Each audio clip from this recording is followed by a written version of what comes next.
ಗಡಿ ಜಿಲ್ಲೆ ಬೆಳಗಾವಿಯಲ್ಲಿ ಕೊರೋನಾ ಪ್ರಕರಣಗಳು ಹೆಚ್ಚಳವಾಗ್ತಾ ಇದೆ. ಇಡೀ ರಾಜ್ಯದಾದ್ಯಂತ ಕೊರೋನಾ ಪ್ರಕರಣಗಳು ಹೆಚ್ಚಳವಾಗ್ತಾ ಇರೋದ್ರಿಂದ ಜನ ಇದೀಗ ಈ ಬಗ್ಗೆ ಸ್ವಲ್ಪ ಗಮನ ಹರಿಸಬೇಕಾಗುತ್ತೆ. ಯಾಕಂದ್ರೆ ಸಾಮಾಜಿಕ ಅಂತರ ಮಾಸ್ಕ್ಗಳನ್ನು ಹಾಕೊಳ್ಳೋದ್ರಿಂದ ಮಾತ್ರ ಕೊರೋನಾಗೆ ಕಡಿವಾಣ ಹಾಕೋದಕ್ಕೆ ಸಾಧ್ಯ. ಬೆಳಗಾವಿ ಜಿಲ್ಲೆಯಲ್ಲಿ ಕೊರೋನಾ ಪ್ರಕರಣಗಳು ಹೆಚ್ಚಳವಾಗ್ತಾ ಇರೋದ್ರಿಂದಾಗಿ ಈಗ ಗಡಿ ಜಿಲ್ಲೆ ಆಗಿರೋದ್ರಿಂದ ಸಾರ್ವಜನಿಕರಲ್ಲಿ ಸಹಜವಾಗಿ ಆತಂಕ ಎದುರಾಗ್ತಾ ಇದೆ.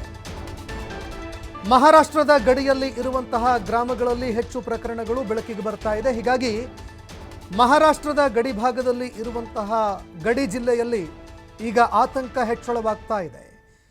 ಸದ್ಯ ಇದೀಗ ಬೆಳಗಾವಿ ಜಿಲ್ಲೆಯಲ್ಲಿ 5 ಕೊರೋನಾ ಪ್ರಕರಣಗಳು ಪತ್ತೆಯಾಗಿದೆ. ಇದರಲ್ಲಿ ಮೊನ್ನೆ ಓರ್ವ ವೃದ್ಧ ಬಲಿಯಾಗಿದ್ದರು. ಇನ್ನುಳಿದಂತಹ 4 ಕೇಸ್ಗಳು ಇನ್ನೂ ಆಕ್ಟಿವ್ ಇದೆ ಅನ್ನುವಂತಹ ಮಾಹಿತಿ ಲಭ್ಯವಾಗ್ತಾ ಇದೆ. ಇನ್ನು ಸೋಂಕಿತರಿಗೆ ಜಿಲ್ಲಾ ಆಸ್ಪತ್ರೆಯ ಕೋವಿಡ್ ವಾರ್ಡ್ನಲ್ಲಿ ಚಿಕಿತ್ಸೆ ನೀಡಲಾಗ್ತಾ ಇದೆ. ಈವರೆಗೆ 32 ಜನರನ್ನು ಕೋವಿಡ್ ಟೆಸ್ಟ್ಗೆ ಒಳಪಡಿಸಲಾಗಿತ್ತು. ಇದರಲ್ಲಿ 12 ಜನರಿಗೆ ನೆಗೆಟಿವ್ ಆಗಿದೆ, ಅಂದರೆ ಕೋವಿಡ್ ಇಲ್ಲ ಅಂತ ಬಂದಿದೆ ವರದಿ. ಉಳಿದಂತಹ 15 ಜನರ ವರದಿ ಇನ್ನೂ ಬರೋದು ಬಾಕಿ ಇದೆ. ಹೀಗಾಗಿ ಕೋವಿಡ್ ಪ್ರಕರಣಗಳ ಸಂಖ್ಯೆ ಮತ್ತೆ ಹೆಚ್ಚಳವಾಗುತ್ತಾ ಅನ್ನುವಂತಹ ಪ್ರಶ್ನೆ ಒಂದು ಕಡೆ ಇದ್ದರೆ, ಮತ್ತೊಂದು ಕಡೆ ಈ ಕೋವಿಡ್ ವೈರಸ್ ಏನಿದೆ ಇದು ಹೊಸ ರೂಪಾಂತರ ತಳಿನ ಅಥವಾ ಈ ಹಿಂದಿನ ಒಂದು ಕೊರೋನಾ ವೈರಸ್ನ ತಳಿನ ಅನ್ನುವಂತಹ ವಿಚಾರಕ್ಕೆ ಸಂಬಂಧಪಟ್ಟಂತೆ ಇನ್ನೂ ವೈಜ್ಞಾನಿಕವಾಗಿ ದೃಢವಾದಂತಹ ಒಂದು ಮಾಹಿತಿಗಳು ಲಭ್ಯವಾಗಿಲ್ಲ. ಹೀಗಾಗಿ ಅದಕ್ಕೆ ಸಂಬಂಧಪಟ್ಟಂತೆ ಇನ್ನೂ ವರದಿಗಳು ಬರಬೇಕಾಗತ್ತೆ. ಅಲ್ಲಿಯವರೆಗೆ ಕನಿಷ್ಠ ಪಕ್ಷ ಜನರೆಲ್ಲರೂ ಕೂಡ, ಅಂದರೆ ಯಾರು ಜನರಿದ್ದಾರೆ ಸಾರ್ವಜನಿಕರು, ತಾವೇ ಖುದ್ದಾಗಿ ಕೊಂಚ ಸಾರ್ವಜನಿಕ ವಲಯದಲ್ಲಿ ತಿರುಗಾಡುವಂತಹ ಸಂದರ್ಭದಲ್ಲಿ, ಸಾರ್ವಜನಿಕ ಸ್ಥಳಗಳಲ್ಲಿ ತಿರುಗಾಡುವಂತಹ ಸಂದರ್ಭದಲ್ಲಿ ಸೋಷಿಯಲ್ ಡಿಸ್ಟೆನ್ಸಿಂಗ್, ಅದೇ ರೀತಿಯಾಗಿ ಮಾಸ್ಕ್ಗಳನ್ನು ಬಳಕೆ ಮಾಡಿದರೆ ಉತ್ತಮ. ಇಲ್ಲದೆ ಹೋದರೆ ಕೊರೋನಾ ಕಳೆದ ಬಾರಿ ಯಾವ ರೀತಿಯಾಗಿ ಸ್ಫೋಟವಾಗಿತ್ತು ಅದೇ ರೀತಿಯಾಗಿ ಏನಾದರೂ ಹೆಚ್ಚಳ ಆಗಿದ್ದೇ ಆದರೆ ಸಮಸ್ಯೆಗಳು ಉಲ್ಬಣ ಆಗುತ್ತೆ. ಅದರಲ್ಲೂ ಮಕ್ಕಳು, ವಯೋವೃದ್ಧರು, ಅದೇ ರೀತಿಯಾಗಿ ಗರ್ಭಿಣಿ ಬಾಣಂತಿಯರ ಬಗ್ಗೆ ಅತಿ ಹೆಚ್ಚಿನ ಒಂದು ಗಮನ ಇರಿಸಬೇಕಾಗತ್ತೆ. ಅವರ ಆರೋಗ್ಯಕ್ಕೆ ಸಂಬಂಧಪಟ್ಟಂತೆ ಮುನ್ನೆಚ್ಚರಿಕಾ ಕ್ರಮಗಳನ್ನು ಕೈಗೊಳ್ಳಬೇಕಾಗತ್ತೆ. ಇಲ್ಲದೆ ಹೋದರೆ ಸಮಸ್ಯೆಗಳು ಹೆಚ್ಚಳವಾಗುತ್ತೆ. ಈಗಾಗಲೇ ಮಹಾರಾಷ್ಟ್ರದಲ್ಲಿ ಅತಿ ಹೆಚ್ಚಿನ ಕೋವಿಡ್ ಪ್ರಕರಣಗಳು ಬೆಳಕಿಗೆ ಬರ್ತಾ ಇದೆ.